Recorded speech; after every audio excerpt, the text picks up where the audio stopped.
Hello दोस्तों, कैसे हैं आप सब लोग। उम्मीद करता हूँ स्वस्थ होंगे, व्यस्त होंगे, ज़बरदस्त होंगे। तो साथियों, जैसा कि सबको जानकारी है कि एनआईएस का जो मामला है उसमें जो टीपी केस लगा हुआ था वो एक्सेप्ट हुआ, जिससे एनआईएस साथियों में एक उत्साह और एक उम्मीद की, यानी कि आशा की किरण दिख रही है। मगर कुछ चीज़ें ऐसी हो रही हैं जो एनआईएस की जीत के लिए अच्छी नहीं है। उन्हीं कुछ बातों पर आज चर्चा करेंगे, क्योंकि साथियों, एनआईएस के कुछ साथी मृग मरीचिका में हैं। तो इन्हीं कुछ चीज़ों पर बात करेंगे, चर्चा करेंगे। लेकिन वीडियो शुरू करने से पहले आपका स्वागत है आपके चैनल गेट सॉल्यूशन में। साथ ही जो भी हमारे साथी चैनल पर पहली बार विजिट कर रहे हो वो चैनल को सब्सक्राइब कर लें और बेल आइकन को हिट कर लें, ताकि इस संबंध में जो भी जानकारियाँ, जो भी अपडेट्स हैं वो इमीडिएटली आप तक पहुँचती रहें। तो साथ ही शुरू करते हैं। जैसा कि अभी 2-4 दिन पीछे एक वीडियो वायरल हो रहा था, जिसमें ये विरोधाभास था। एक महोदय उसमें ये कह रहे थे कि हमारा मैटर अलग है, हमारा केस प्रेयर अलग है, तो हम सुप्रीम कोर्ट में अपने केस को टीपी में टैग क्यों कराएं। कहीं लोगों का ये कहना है कि हमारी राज्य सरकार एनआईएस को ले रही है, पक्ष में खड़ी है, तो हम सुप्रीम कोर्ट में इस केस में टैग अपने आप को क्यों करें। तो साथियों, मैं आपको बता देना चाहता हूं, वो साथी इस मृग मरीचिका से बाहर आएं, इस भ्रम से बाहर आएं कि अगर सरकार उनके पक्ष में खड़ी है तो उनको वहां पर जॉब मिल जाएंगी या वो भर्ती में शामिल हो जाएंगे। साथियों, ऐसा कतई नहीं है, क्योंकि सरकारें भी कोर्ट के नियमों को ही फॉलो करती है। जो कोर्ट के ऑर्डर होते हैं उन्हीं को फॉलो करती है। आज मान लीजिए सरकार पक्ष में है, आपको नोटिफिकेशन में शामिल भी कर लेती है, भर्ती प्रक्रिया में भी अगर आप आ जाएं, और कोई बीएड धारी या डीएलएड रेगुलर धारी या एक आम व्यक्ति भी अगर एक याचिका डाल दे कि 28 नवंबर 2023 को जब माननीय सुप्रीम कोर्ट ने एनआईएस डीएलएड को इनवैलिड करार दे दिया है, तो फिर आप इसे भर्ती प्रक्रिया में शामिल क्यों कर सकते हैं। यानी इसे भर्ती प्रक्रिया में या इनकी नियुक्तियां कैसे हो सकती, जब कोर्स ही वैलिड नहीं है, जब कोर्स ही मान्य नहीं है, तो फिर ऐसे में कोई सरकार आपको बचा नहीं पाई।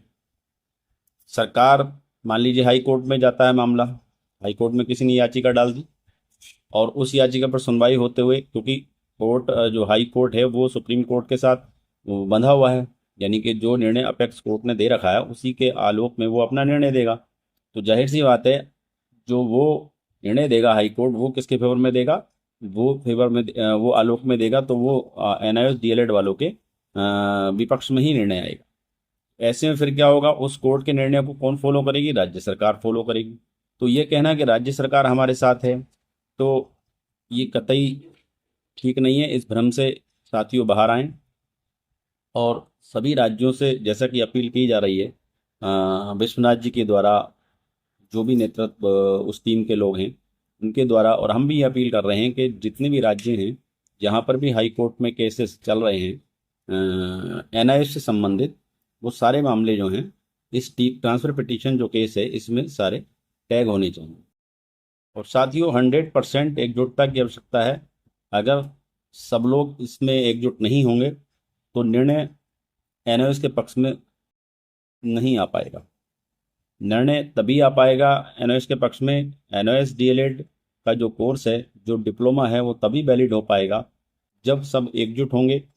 जितने राज्य हैं, अगर उनमें से ज़्यादातर राज्य अगर इस ट्रांसफ़र पिटीशन में टैग होते हैं, तो माननीय सुप्रीम कोर्ट के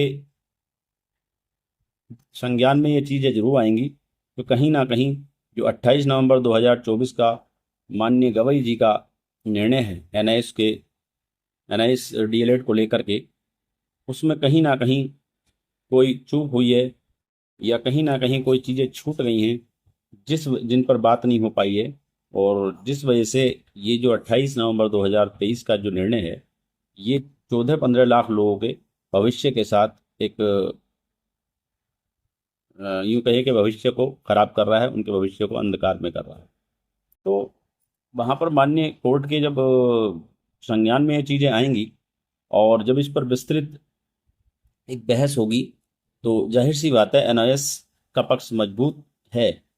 और जब वो चीज़ें सारी रखी जाएंगी और सब चीज़ों पर चर्चा होगी, तो जाहिर सी बात है ये मामला एनआईएस के पक्ष में जाएगा, 100% जाएगा। तो साथियों, बात यही है। दूसरी बात यह है कि ये सब चीज़ें करना इतना आसान नहीं होगा जितना कि एनआईएस के साथी समझ रहे हैं, क्योंकि इसके लिए एक हमें सीनियर वकील चाहिए, जिसमें कपिल सिब्बल जी हो सकते हैं।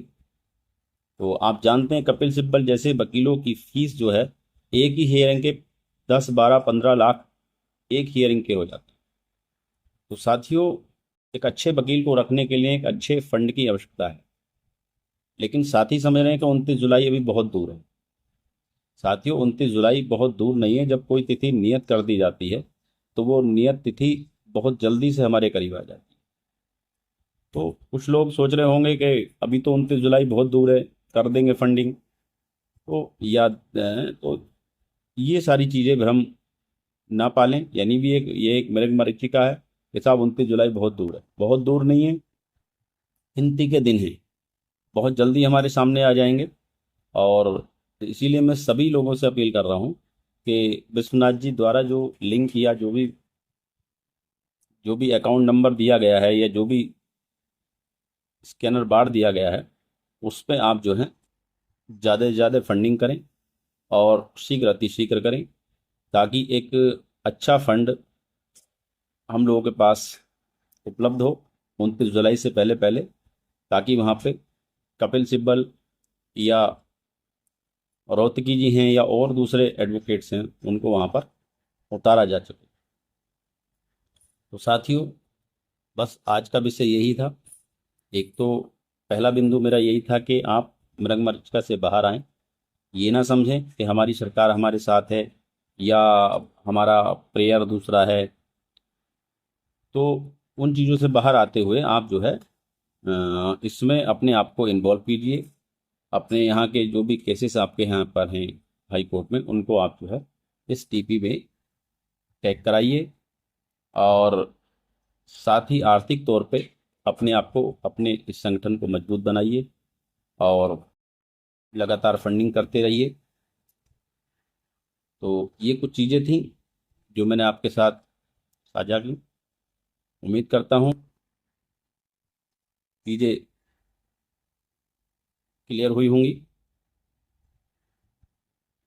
मिलते हैं जैसी कोई इस मामले में अपडेट्स होगी, फिर हम आपके बीच अपडेट लेके उपस्थित होंगे। तब तक के लिए नमस्कार, धन्यवाद।